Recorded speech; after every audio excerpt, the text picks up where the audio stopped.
स्वागत निश्चिंत कोहली महाकालपड़ा एवं सालेपुर पर पुणी केन्द्रापड़ा सांसद बैजयंत पंडा विरोध में स्वर उठी। बैजयंत विरोध में मुख्यमंत्री निकट में फेराद होती केन्द्रापड़ा जिलार बीजेडी नेता और कर्मी। सांसद बैजयंत बीजेडी कर्मी को अणदेखा करुवा अभियोग होती। पूर्वतन केन्द्रापड़ा ब्लॉक अध्यक्ष वर्तमान ब्लॉक अध्यक्ष जिला परिषद चेयरमैन नेतृत्व में शताधिक बीजेडी कर्मी नवीन निवास दलर सुप्रीमो नवीन पट्टनायक को भेटी फेराद होती। तेबे घटनार तदंत पाई केन्द्रापड़ा जिला पर्यवेक्षक प्रमिला मल्लिक को दायित्व दिया जायछि बोली कहिसेंति नवीन।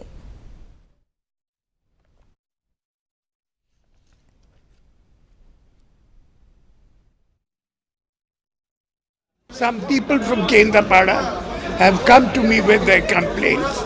I have taken their memorandum and I will refer the memorandums to Srimati Pramila Malik, the district observer for Kendrapada. 9 वर्ष भितर आमर कोनोसी कर्मी की मध्य ताकू देखा माने जोगाजोग करिना जे सांसद हिसाब से जो कोनोसी कार्यक्रम तांकर उन्नतिमूलक कार्यक्रम करूछंती आमे भी जानि पारुन। पानी टांकी आगे राज्य सरकार करूछंती विभिन्न जगह पाइपलाइन करूछंती केवल पानी टांकी नहीं निजे सांसद बाहा नेले तार आम लाभ पड़ुनी केन्द्रापड़ा कर्मी मानकू।